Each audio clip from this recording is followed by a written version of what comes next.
Hey Internet, Eric here. Well, it's been a while since I've done done a non Two Bearded Losers podcast video or anything on this channel in a long time, other than that recent Harry Potter one. And I figured now that we're on our hiatus for a couple weeks, perfect time for me to pump out some content on this channel. And I decided also perfect time for me to end discussing a franchise that I've been talking about for years sporadically. I'm going to end uh, the Teenage Mutant Ninja Turtles franchise. Finally, going to talk the final film until it's rebooted again, Teenage Mutant Ninja Turtles Out of the Shadows. This came out in 2016. If you're new to the channel, welcome. Plot spoilers, specific scenes, all that stuff will be discussed. I've said this in every video. Plot of this is I don't know how much time has passed between this film and the previous one. Shredder is defeated, been sent to prison. Turtles could not publicly take credit for his defeat, so Vernon has been the one that took credit for defeating Shredder. And the Turtles are now tired of living in the shadows, and while he gets all the credit.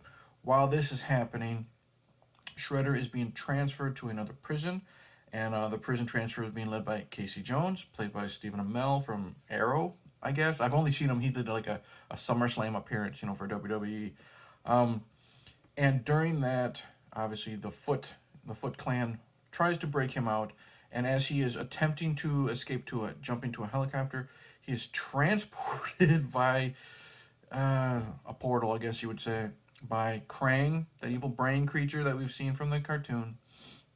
And we find out that Krang is trying to bring obviously his technodrome to Dimension X, from Dimension X to Earth. We need three types of machines or something like that, relics, and he needs those brought together so he can bring the technodrome to Earth. And he needs Shredder's help, along with we're slipping here, Bebop and Rocksteady, who are again characters from the cartoon. And then it's basically Shredder, Bebop, Rocksteady taking on the Turtles until Krang shows up at the end. Big fight happens. I like this one more than I liked the last one, and here's why.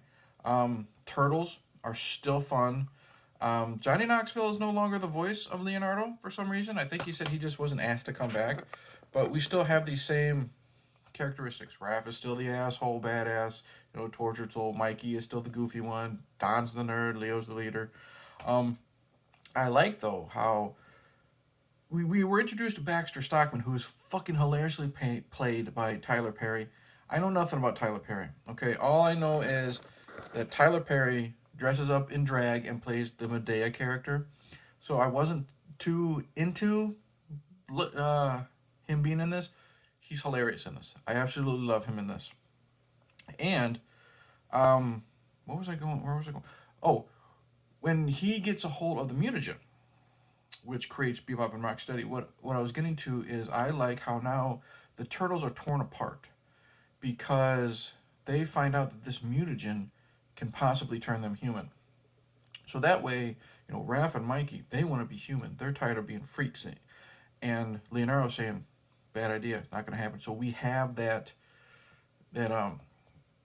confrontation, that type of stuff between the two groups that we expect. Raph and Leo are always fucking butting heads. But this is done really, really well because you see the struggle of Raph and Mikey wanting to be normal. There's a great scene where I don't know if it's Halloween or some type of Mardi Gras type parade. Mikey goes up to the surface and he feels happy and normal because everyone's wearing costumes and he can just be himself. And again, it's brought full circle when they have to break into the police department for something I don't remember, and they're called monsters by the police force. And you see the CGI is really good in this. You see the not just the fear but the sadness, and especially Michelangelo's face when they're called monsters. So that I really like. And so the Turtles are great. Megan Fox is fine. Everyone hates Megan Fox for some reason. I don't know why. Granted, I've only seen the first Transformers films. She's fine in this. She's likable. She's really good with playing with Vernon, playing off of Tyler Perry, playing off the Turtles.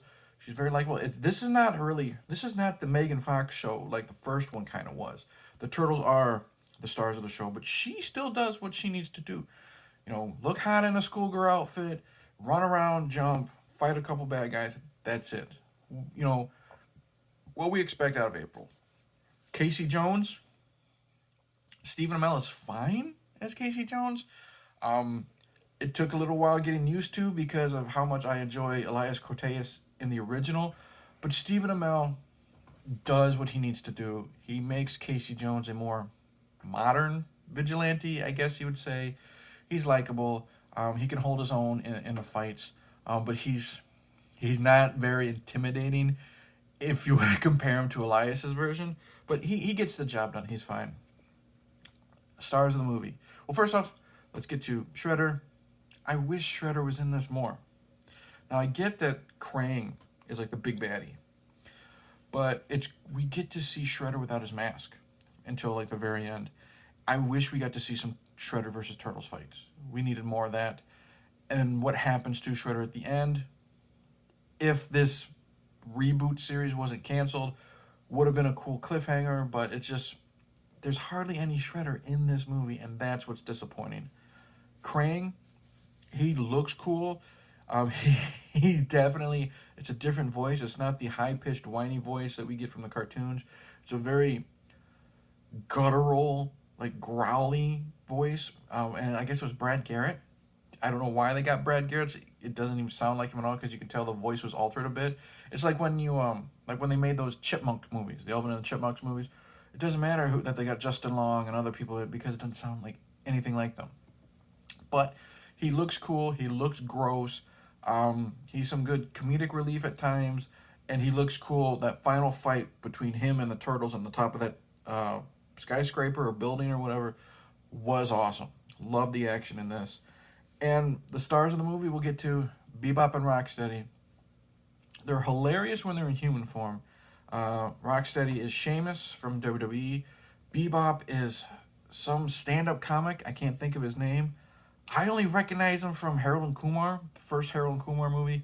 He's the black guy that's in the jail cell with Harold. It's either Harold or Kumar, whoever.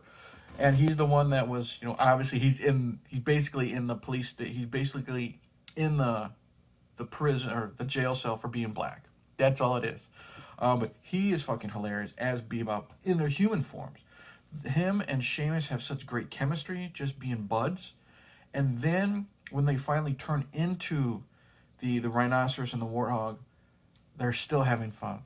These are funny cartoon characters that are also intimidating because they kick a lot of ass. The action in this movie is fucking fantastic. It is nonstop, explode. It's typical Michael Bay. Shit get blown up, shit get destroyed. The fights between the Turtles and the Foot Soldiers, or the Turtles and Bebop and Rocksteady, really, really good. Stephen Amell, when he takes on Bebop and Rocksteady at the end of the movie, that's done so good. I love that, especially when because you got them riding motorcycles, and or when Rocksteady, he goes in full charge mode or gore mode, however you want. He's taking out cars left and right while Casey Jones is sliding in or skating in between them. So good. What else is there? Okay. One thing I think is dumb though is they kind of explained that the reason why Bebop and Rocksteady become a rhinoceros and a warthog is because humans kind of has some type of animal DNA lodged into them somehow, and this mutagen helps bring that out.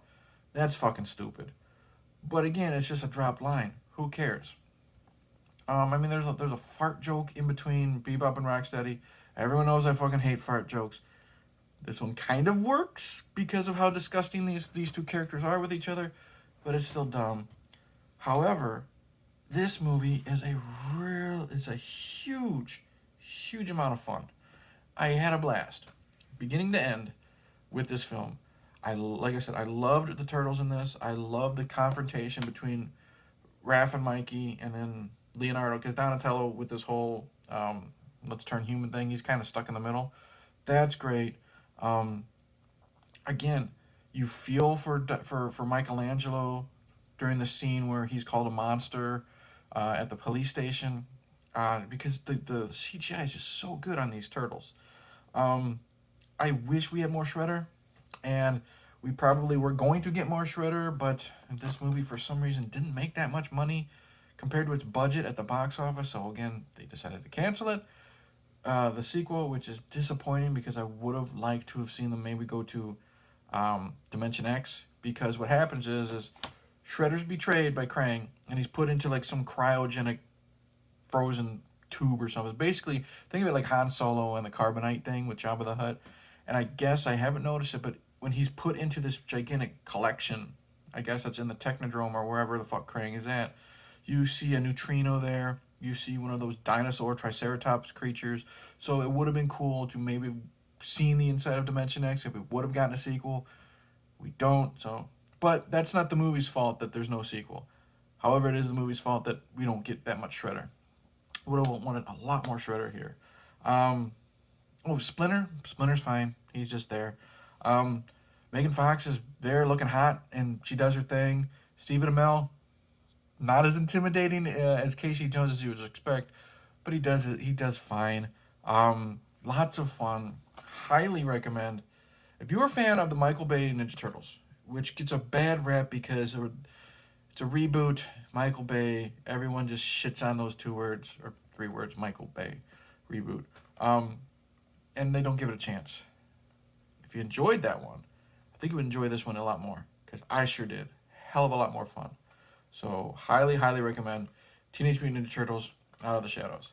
Alright, that's it. Thank you for watching. I am finally done discussing these fucking turtles until the reboot eventually happens. I think Seth Rogen is behind it.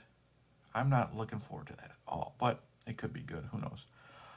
Plans for the channel, I'm going to discuss a movie called Sushi Girl. Try to give that an audience. Two Beta Losers will be back a week from this upload, I believe. I don't know. And then per request, I'm finally going to jump into the Tremors series. Couple other things thrown in. Me and Rachel are going to do a Please Don't Make Me Watch tomorrow, or today, whenever this uploaded is, the next video, and it'll be Mary Poppins, her choice. Not looking forward to that. Crap. My night's ruined. Cheers.